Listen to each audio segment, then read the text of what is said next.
will recite verse number 1, 2, 3, 4, 5. Okay? After verse number 5, we'll recite. I bow down to the Holy Lama. I'll explain as well as I can the essential meaning of all Conqueror scriptures, the path praised by the excellent conqueror children, the poor, for the fortunate wishing liberation. Whoever are not attached to the pleasures of transient existence, whoever strive to make leisure fortune worthwhile, whoever is good to the path of pleasing the conqueror Buddha, those fortunate ones should listen with a clear mind. Without a complete intention, definitely leave cyclic existence. There's no way to stop seeking pleasurable effects in the ocean of existence. After craving cyclic existence thoroughly binds the embodied. Therefore, in the beginning, intention to leave cyclic existence should be sought. Leisure and fortunate are difficult to find, and life has no duration. Through familiarity with this, emphasis on the appearance of this life is reversed.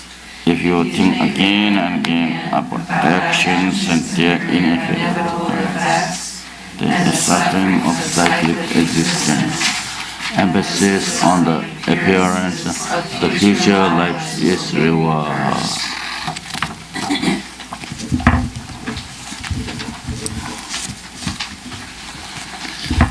So, in our last class, we discussed the taking refuge in relation with the mind of renunciation, how mind of renunciation is based on the cultivation of going for refuge. In other words, taking refuge, and then in that connection, I discussed that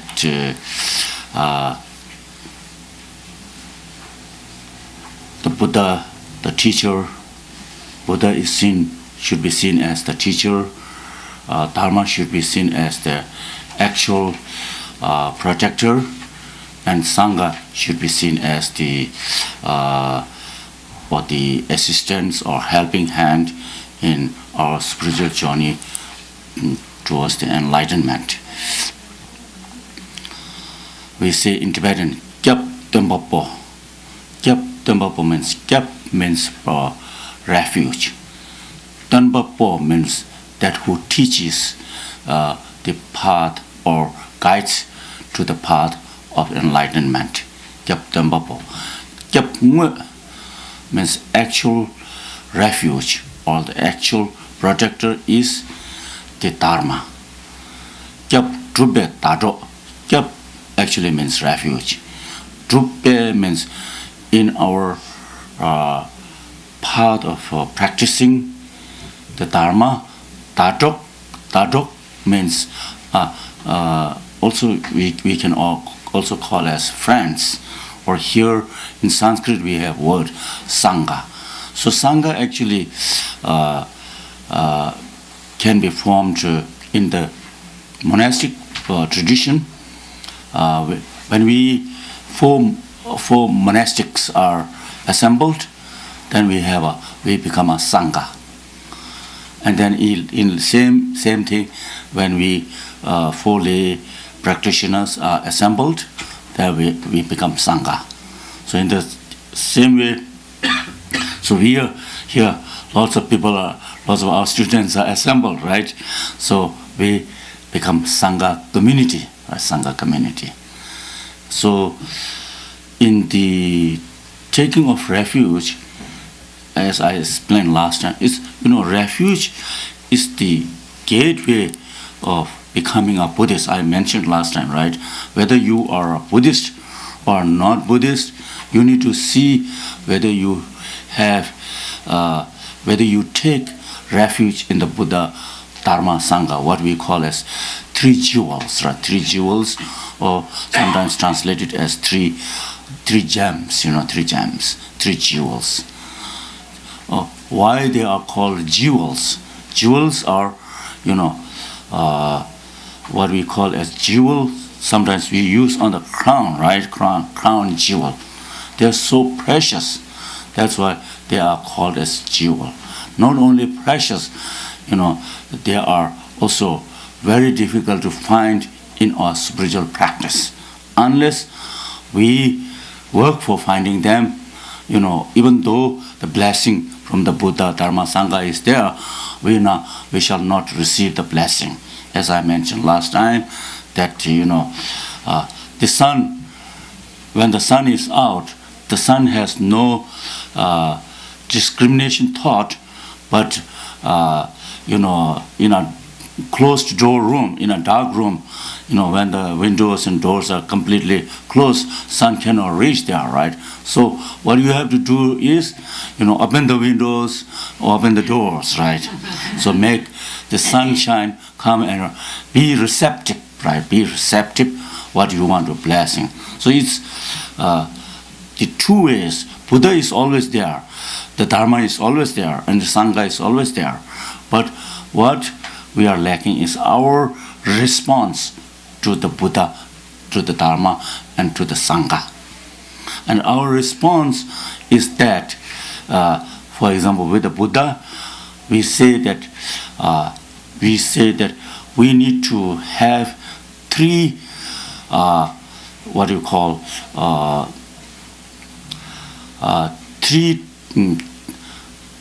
three types of faith or devotions. Three types of faith or devotions.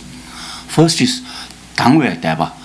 Dangwa means clear, and Deva means belief or faith. Something like clear water. Something like clear water. Dangwa Deva means seeing the qualities of the Buddhas, seeing the qualities of the Buddha. So when we look at, say, for example, when we look at the qualities of the Buddha, say historical Buddha, Buddha Shakyamuni, he is the embodiment of what we call as Thap and Sherab. Thap means the method, and Sherab means wisdom. So he's the embodiment in the method. He's the embodiment. He has the what we call as unfathomable mind of bodhicitta, the mind of compassion, and unfathomable the wisdom of understanding. So understanding the reality. These two must be present in our own spiritual journey too. Not only in spiritual journey, because what we look at when we look at the Buddha, we look him as an example or a role model, right? Role model.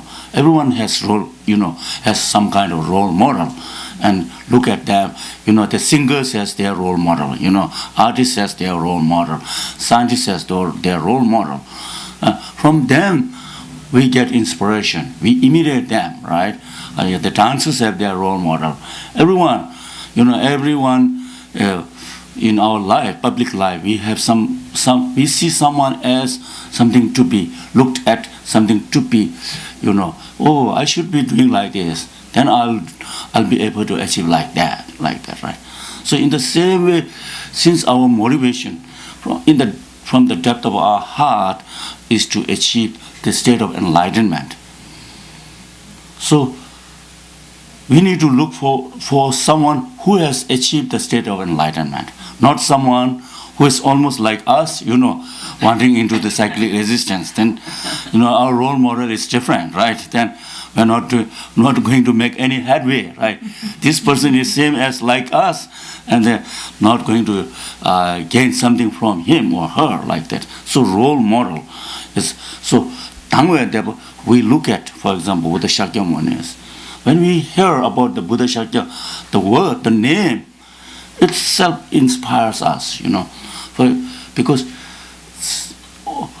it's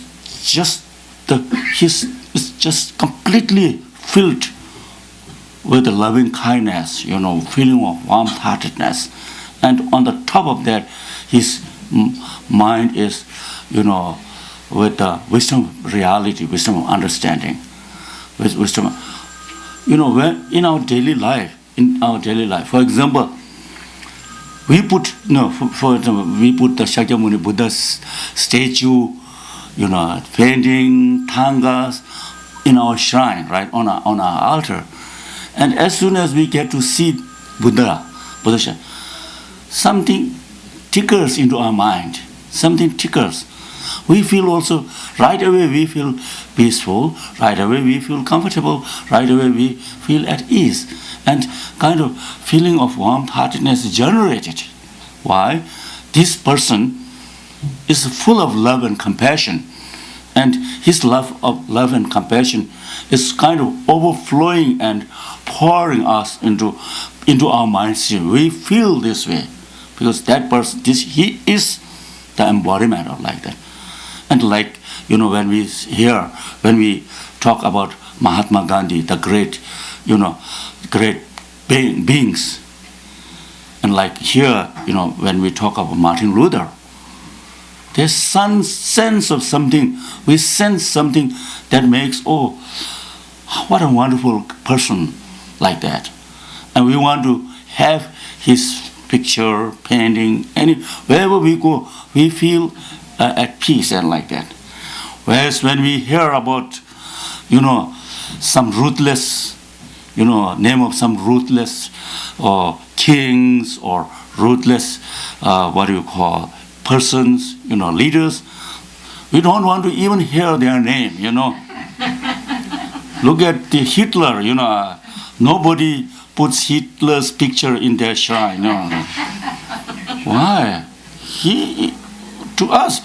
And of course he was the ruthless, this, we see no heart in that type of person. Right? So why? It's our response. And we respond to someone who is positive, we respond positively, and we respond negatively to someone who is negative. Almost like embodiment of negative, right? We don't want to hear anything about this guy. And in our daily life too, we had some difficulties with someone. After that, I'm already dealt with it. Now I don't want to hear anything about him. I'm done with it, right? Like that. This is the human nature. This is human nature. It's human. There's nothing wrong with it, And of course, it's human nature like that. So, in our spiritual journey, what we are doing is we see Buddha as a role model, and recollecting his kindness, his love, and his warmthness that each and everyone are able to share from him, because his love and kindness is limitless. Like space is limitless, like it, like ocean. No matter how much you take water from ocean never becomes, smaller, small, right? Same way it is like that. So that means we need to recollect the qualities. So qualities of our spiritual teacher, spiritual master, and whereby we say Shenye Tenzu, last time we discussed, right? The relying on one's guru, that's guru devotion. Guru devotion, pure guru devotion must come from seeing guru's qualities, guru's qualities, good qualities, they are called qualities. And then kind of special affinity, not just political allegiance. You have here political allegiance, right? My allegiance to this, that's political thing. There's kind of a spiritual, spontaneous, allegiance, respect. Then almost seeing, then respect plus a person to be trustworthy, is generated there. So that is why that's why it's very helpful for us also to read the Buddhas and the past masters, biographies, entire life histories, and inspires us, and takes us into the spiritual journey. That's 당어의 대바. Then 원되기 대바, 원되기 대바, 원되기 대바 means 원되 means aspirational 대바. 대바 means faith. So now, what you aspire is to achieve the state of enlightenment. What you aspire in next life, a better human rebirth. What you aspire in this life, a more, a happier person. And what you aspire today is today at this very moment. We have aspirations of, all kinds of, at this very moment, what we aspire is a peace state of mind, right. A peace state of mind. That is why Buddha always mentions, practice, when you practice, you see the result immediately then and there. If you don't see, no matter whether result, it doesn't mean that the result should be, significant enough to be measured, something to be measured. It is not like that. When you get peace, by reciting some mantra, or by reciting refuge prayer, or by reciting, any text, when you get peace, you are practicing because you experience peace. The whole journey of our life is cultivating peace in ourselves. So result must come then and there. When you do, single-pointed meditation, if you don't find calm state of mind, experience calm state of mind, that means your meditation has gone, elsewhere, straight, right? Like a stray dog, right? Gone somewhere else, you immediately find out, you'll notice you are not sitting at all, Of course, physically sitting, but you are not sitting mentally, Mentally, physically you are on the cushion, right? But then mentally you're somewhere else, somewhere else, right? You name it, everywhere like that, right? So that's why maybe you are agitated, or maybe you are disturbed, or maybe you are thinking about, this afternoon my boss was so bad to me, like that, right? And that's why we always mention, don't dwell on the past, right? It's about past. You have come from office work, you have come from some work, and you are tired, you are exhausted, and then you look back and today my boss is very difficult on me. My co-workers are so stupid and they did that and like that. So you have complaints, right? Leave the baggage of complaint behind, Immediately focus on the breath. Immediately forget about what's, then you will experience calm state of mind. That means you are on right track in meditation. Right. So what we are aspiring, if possible, a moment of peace and tranquility. We look for peace and tranquility, and happiness. That's the whole purpose of our doing. You did not come here to make yourself more agitated. I hope so.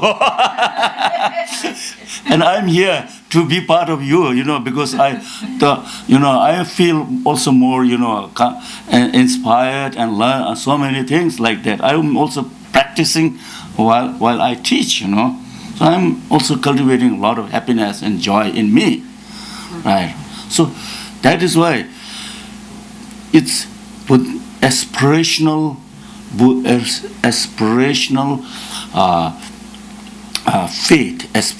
faith or devotion is the second. Then third is a little bit more of difficult, but we need to understand. 이치기 대바. Yichi means, yichiba means, having trust, faith out of trust, faith rooted to trust. Trust. Am I making sense? Trust. So trust, for example, I trust you, you trust me. Trust. Friends trust each other. Husband and wife trust each other. Like that. For trust is there. Trust, when we say trust to the Buddha. So Buddha, for example, he taught so many, I told you that he got plenty of time to teach, right? 45 years of time, he got to teach. And so he taught to so many different walks of life. Some teachings are very profound. Some teachings are, easy to understand, not so complex. But within these teachings, some of his teachings are, very difficult to fathom, so profound that, for example, when he speaks about the connection, when he speaks about the law of causality, right? Law of causality. In general, law of causality could be understood by each of us, in general. When it goes to subtle law of causality, most subtle law of causality, is beyond our imagination and beyond our thought. For example, when we see, apple trees bearing apples, it's obvious to us because we planted apple seed, and apple tree is grown, and then in 3, 4, 5 years, we see we are able to reap the fruit of apples. Because we know, in general, cause and effect relationship. With this, we do all these cultivations like that, right? But when it comes to, say, and then also we can say that today we are gathered here together, right? And immediate cause and conditions are that, you have come, you have taken the car or bus, and we have gathered here. These preceding causes, and then we are gathered here. So now, why we are gathered, why we are able to gather here? Of course, you came and we had an assembly like that. But in the deepest level of understanding, how come? I'm from the East, you are from here, right? So not this, I'm so far away from your place and yours. No connection whatsoever, right? At this kind of, very conventional level. But I'm here. Why could have this happened? Something we must have had some collective karma collected in the past. So if that is the case, when and where we had together collected this collective karma, it's beyond our imagination. So only thing is we need to rely on Buddha's teachings. Yeah. So that is Buddha with the law of cause and effect like that.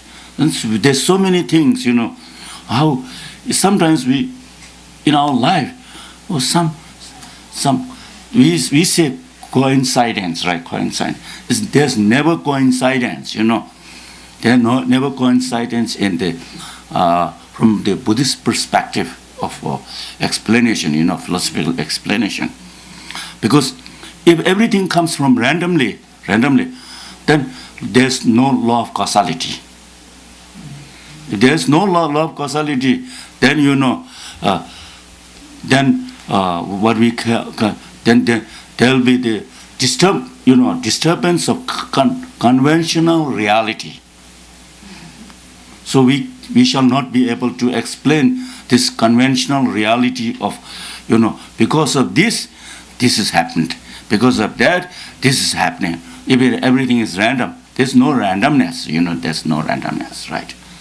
So some of these are so profound to believe, but we trust in Buddhas, because when we speak about Buddha's teachings, there's teachings what we call as phenomena, manifest phenomena. Manifest phenomena are, what we see with our five senses. These are manifest phenomena. And then there are teachings which are hidden, less manifest teachings. But with the use of logical reasonings, we can understand. Like, for example, when we see smoke from distance, we infer that on that mountain there is fire, because we see smoke from the distance.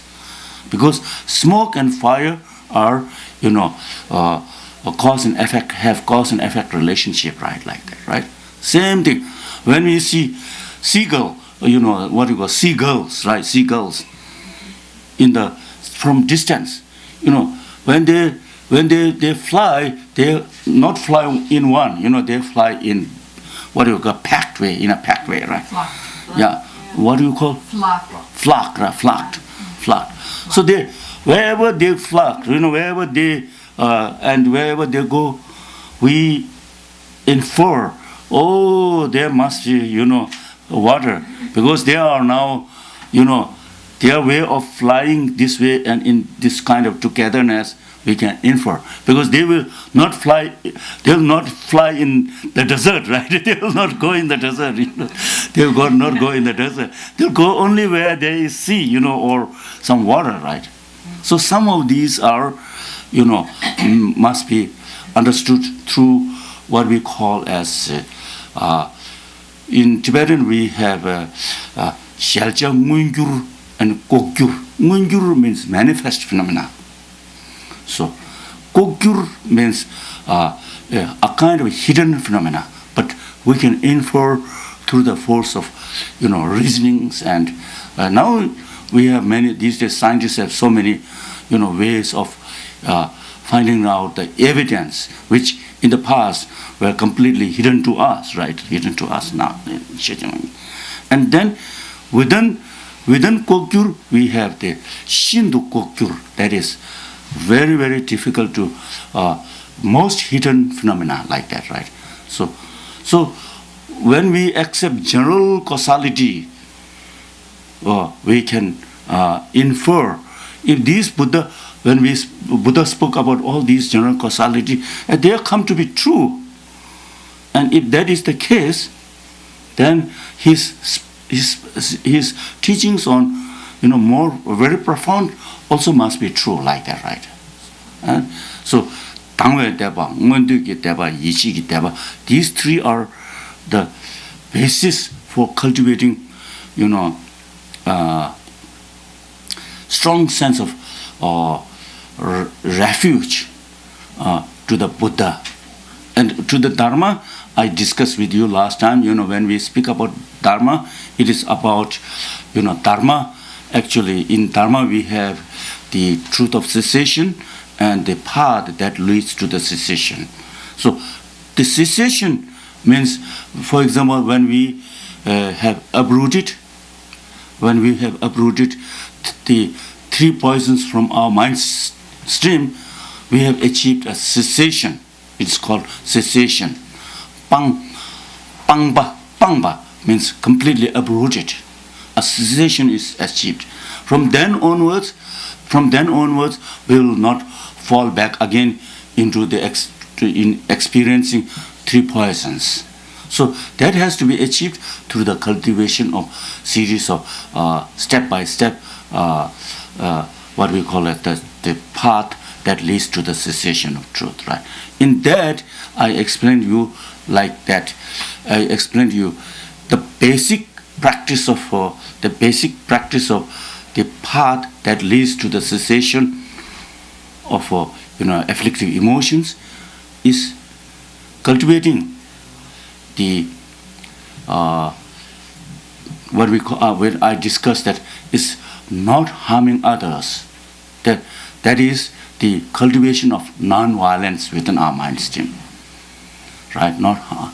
So non-violence is, His Holiness always mentions that being non-violent, and doesn't mean that you is not the sign of weakness. Rather, it is the sign of your heroic attitude. It's not the sign of cowardice, rather sign of heroic attitude. Because the other people are violent, but you are, being non-violent and being able to face that challenge through your non-violent attitude. Within the core of non-violent attitude, what is needed is compassionate attitude to someone who has harmed you or who is going to harm you, like that, to the enemies, like that. So when we have this compassionate attitude, compassionate attitude burns our hatred down. It just burns hatred down. Once the hatred is not more, once the hatred is burned, there is no space in our mind stream to become violent. In the end, who wins? We are the winner. Because if I acted in a violent way, next time, if that violent attitude is too serious, maybe I may be taken by the police right to the court or somewhere, like that. So depending on the heaviness of the low violence attitude. So what we needed is that Buddha always stresses that non-violence should be from the conduct side, right? From your behavior side. Jeba, we also call Jeba. Jeba means action side or behavior side. Your action should be non-violent or based on total action, mental action, physical action, verbal actions should be based on the foundation of non-violence, right? So that's why in the Vinaya Sutra it is clearly mentioned that Shenla Tsewa Gejong Mai knows. Shenla Tsewa Gejong. Anyone who harms other is not a bhikshu. Anyone who harms other is not a bhikshu or not a monk or nun. So in the monastic discipline, it is very clearly mentioned. And then also in the Vinaya Sutra, it mentions that Shenu Shida Jeba le Dokpa. Shenu Shida Jeba le Dokpa means going away or doing away from anything that is causing harmful attitude, that is causing harm. So a monk or a nun or a sangha, here we are sangha, right, should be working on doing away, right? Doing away from any action that is going to be harmful for others. On that basis, then, compassionate attitude, on that basis, mind of bodhicitta is built. Mind of bodhicitta is built. In the teachings, it says, the root of the mind of bodhicitta, or the source of the mind of bodhicitta is compassion. Then it says, Dani chigdengi lame jangjub top de na de zawa jangjub sem rewan gebo tarden cha chokde tube ningjidang nila meden yeshita. It's a long verse, right? So it is saying that if you and others want to achieve the state of enlightenment, Dani jang lame jangjub top de na de zawa ningjis tangs. The root of achieving this is the compassion. And from compassion, the mind of bodhicitta is developed, and wisdom of reality is also achieved through that. Like chokde tukbe nyingchita nila miden yishe las, like that. So then, if our action should be non-violent, then the question comes, right? What is, because we are talking about what is a Buddhist, who am I a Buddhist, or like that, right? What makes you Buddhist, right? So if the conduct side or action side is like this, then what is my philosophical view of being a Buddhist, right? This we discussed last time. There's 4 seals. 뒤제 탐제 미다 사제 탐제 동 최 탐제 동시 다음에 양알레 대와 시와오스 뒤제 탐제 미다 바 all composite phenomena or compounded phenomena are impermanent. So these are very, very basic, but you have to understand. Otherwise, if someone asks you, are you a Buddhist? You will say, I'm Buddhist. If a tricycle, the tricycle magazine asks you, are you a Buddhist? Yes, I'm Buddhist. Then what is your philosophical, I don't know, right? How do you worship? I don't know, right?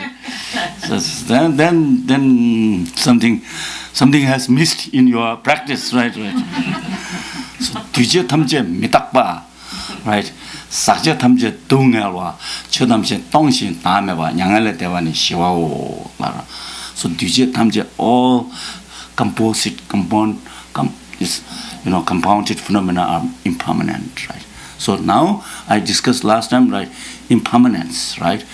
Impermanence has 2 levels: gross in understanding, gross in impermanence, and subtle impermanence. Gross impermanence is very, very obvious to us. The changing of the seasons, changing of the weather every day, and like that. Changing of the trees' colors. We have this. Portland has 4 seasons. It may be 6 seasons. 6 seasons. So many seasons, right there. So these are so obvious to us. Right? The flowers. These are gross, changing. And then of course less obvious. But it is obvious. But less obvious. Impermanence is obvious, but to us seem to be less obvious. It's about changing the changes that is going through with our body, right? Physical body and mental body too, mind, right? It's changing, from the moment of the, from the moment we have taken birth. The very next moment it has gone. It's changing. It has started changing.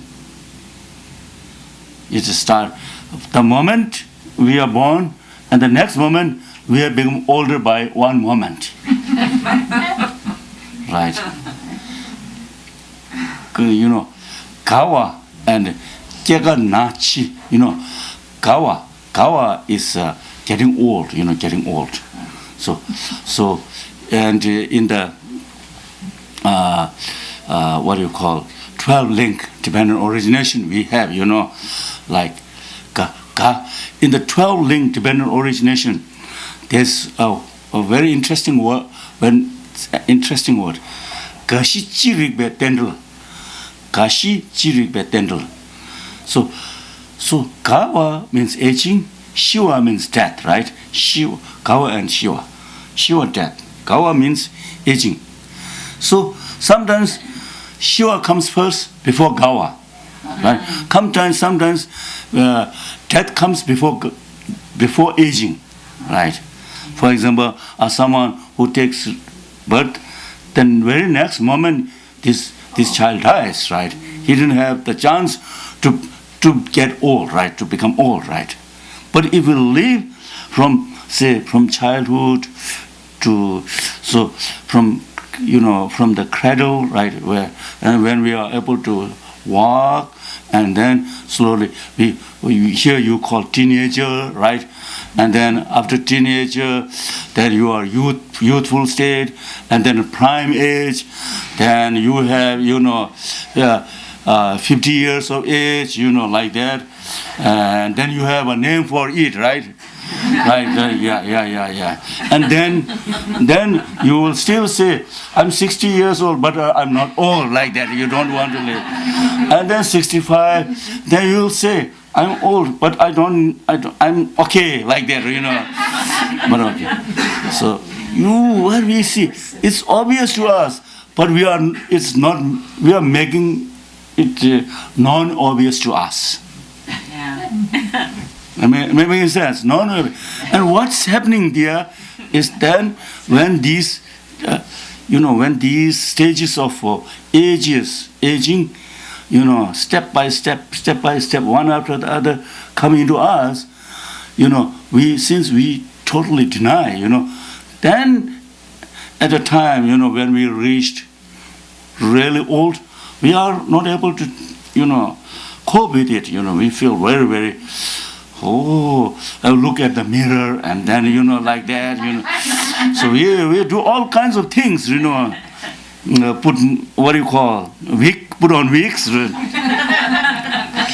put more artificial hair and all kinds of things, all kinds of things. So try to look younger, and more youthful. And then I have some friends or some women friends, who are more kind of elderly. Some of them, they go to Korea and they put something here, right? They puff, whatever, What? Yeah.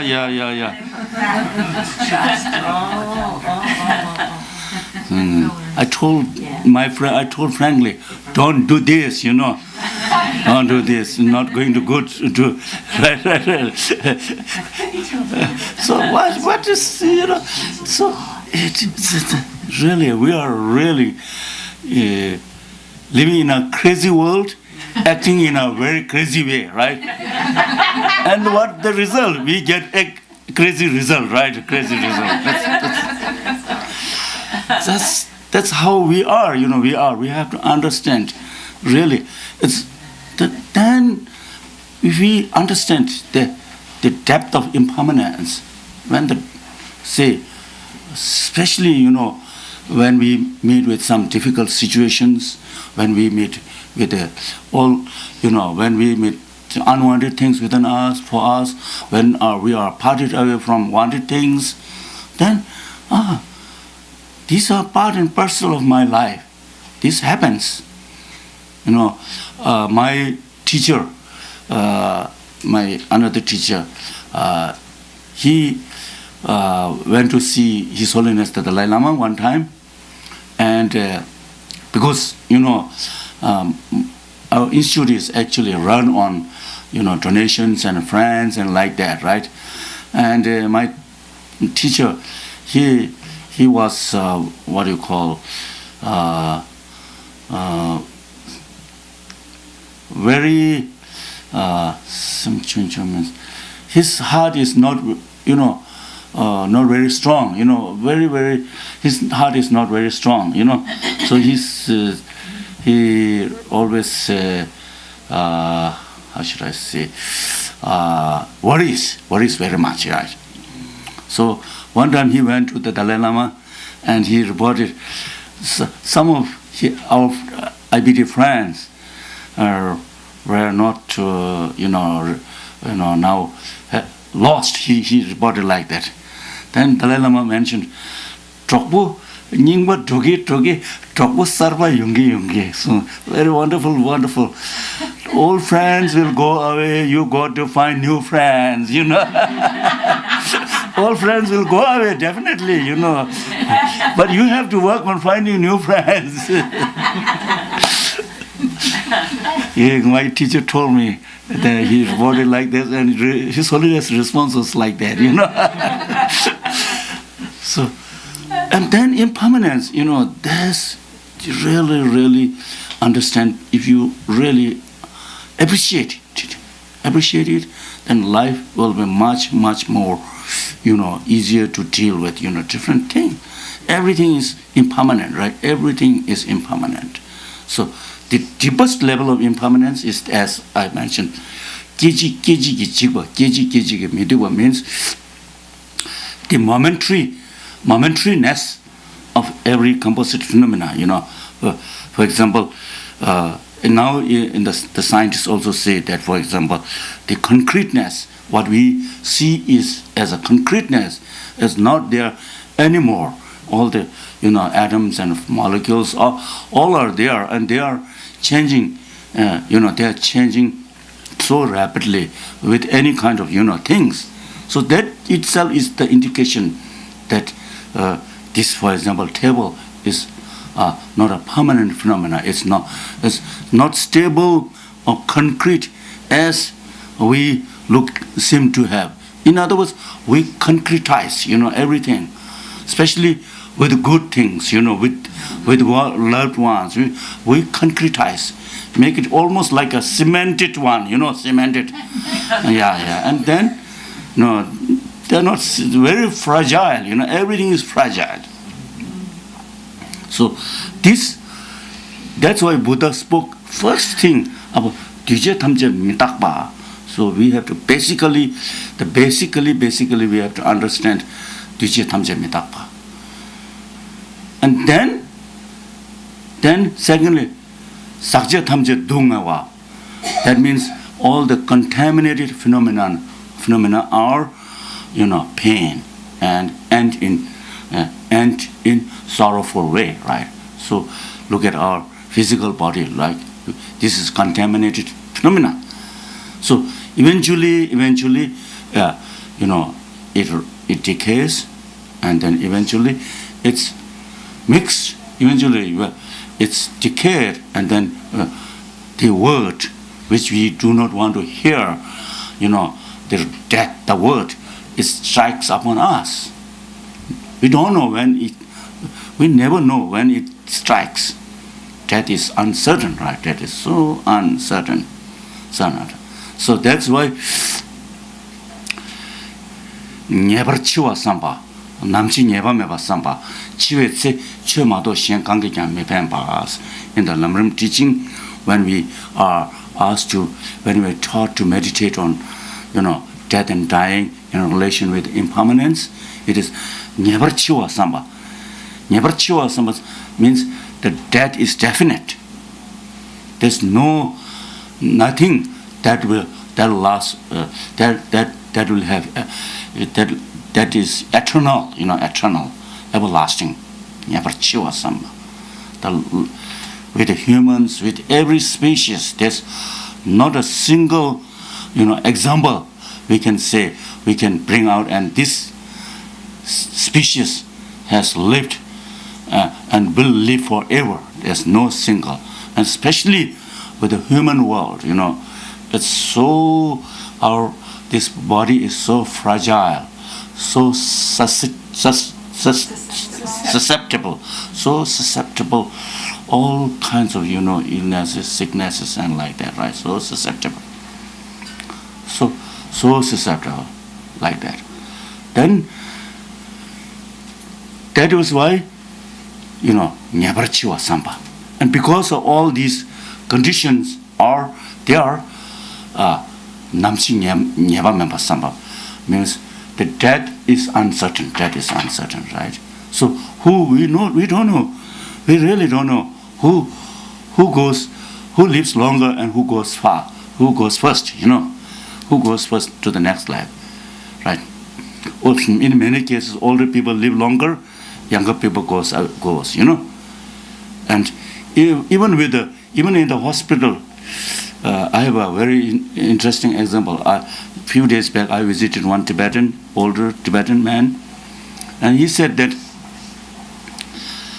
he had a nurse of 30 years old nurse, and then when he was in the hospital, she came to, she was his nurse, but then after a few days, she could not be seen. And then he asked, where is this nurse? And the staff told him that this nurse passed away, suddenly.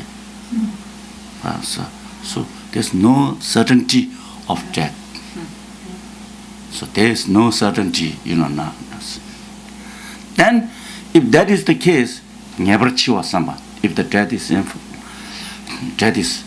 certain, and then the time of death is uncertain, then we are going to die, right? And then what can we really take in our next life? That is only the dharma what we have practiced. Everything we have to leave behind. Even the we cherish so much this physical body, we cannot take it with us, right? We cannot take it with us. So now, since you have been practicing Buddhism, when we explain more graphically like that, it's maybe okay, right? Otherwise, explaining like this way is not very interesting, right? Interesting. That's the reality of life, right? So 뒤제 탐제 미스라바, 삭제 탐제 동네, 최 탐제 동신 다음에 봐. So now, how does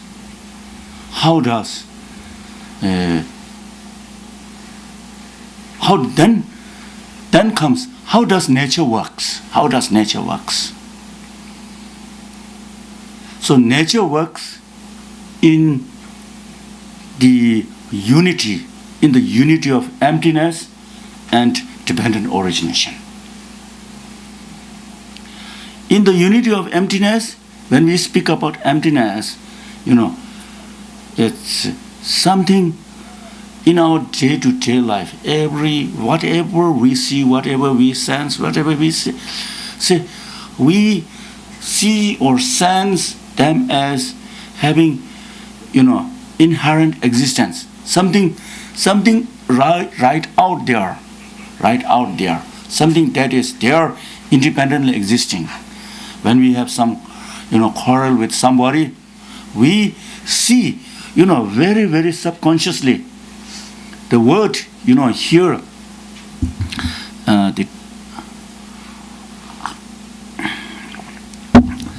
the English word, right? The English word subconscious is very beautiful. I like this word, because in Tibetan, subconscious, in other words, now in Tibetan there's some debates. Sheba ina, anything, any phenomenon, any consciousness, if it's a consciousness, it must be a manifest one. So there's explaining, but then there's debate whether we have what you call subconscious, subconscious. So, but underlying it is very interesting that this word, because you are not noticing, but at the same time you are responding. So that is subconscious, that is subconscious. So am I making any sense? Right? Yeah. So subconsciously, this kind of, happening where, when we react to someone, subconsciously, already, before we reacted, subconsciously, we made this person as something very bad, as something very difficult, as something that I need to challenge. Right? Am I making sense? Subconsciously this happens. Because now it is very clearly explained in the Buddhist psychology. Jukba nyurchir lumbuta. The mind, mind's response is so fast, that you cannot, it's beyond your apprehension how fast it is. What happened subconsciously? Within the subconscious, there's also subconscious too, Subconscious, it could be one single second of subconscious, but could be 1 minute of subconsciousness. Am I making any sense? So before you jump on reacting something, before you jump on doing something, subconsciously already you had reacted, responded. Like that. So we concretize. We make it so existing from its own right. But then in reality, when we investigate, we find that there's no existing such that not something like that. But therefore, it's about emptiness. But then, within the state of emptiness, because of the emptiness of phenomena not being existing independently, means it's dependent on something else to exist that. That then comes the principle of the explanation of dependent origination or dependent arising. Something, it's dependent on cause and conditions. When the things are understood that they arise independent on cause and conditions, understanding of our emptiness goes deeper. And when our understanding more will come, but this time we will stop, right? More understanding of emptiness deepens, understanding of dependent origination arising also deepens. So that's why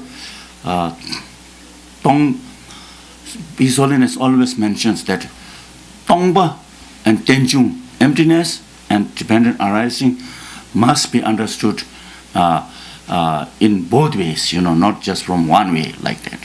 When we are able to understand emptiness, we should be able to understand dependent origination. When our dependent origination deepens, we also find out the emptiness nature. That is Chetamche Tongshin Tameva. And then the final, the four seals. Final is Nyangele Deva ni Shiwa.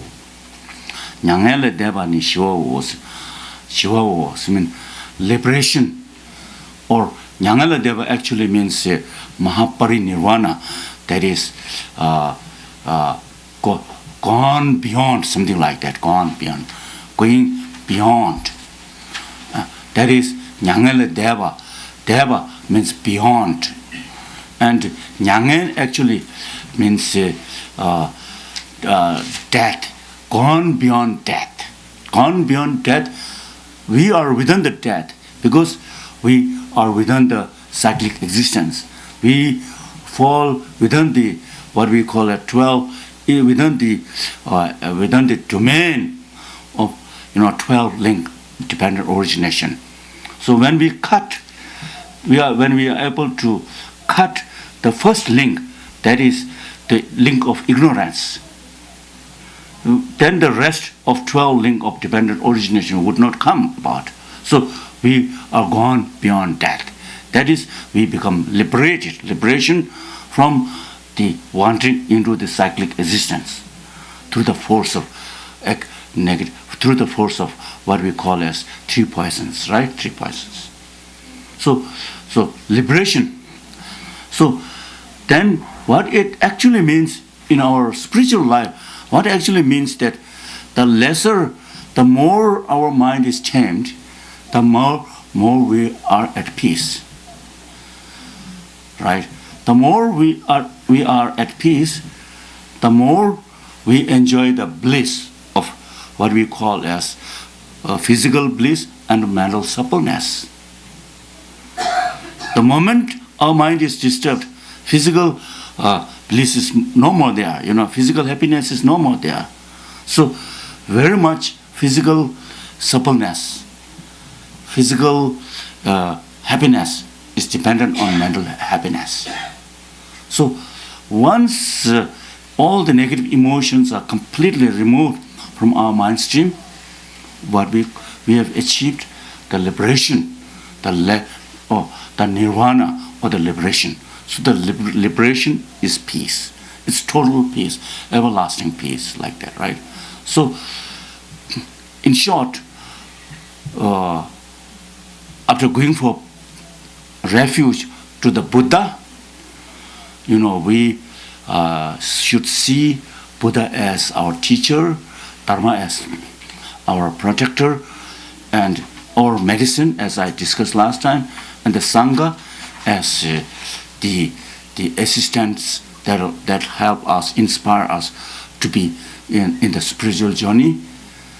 And while having this kind of attitude, our conduct should be non-violent, and our philosophical understanding should be within the framework of what is called as four seals, four seals, right? So we stop here. Thank you. It's 8:30. Okay.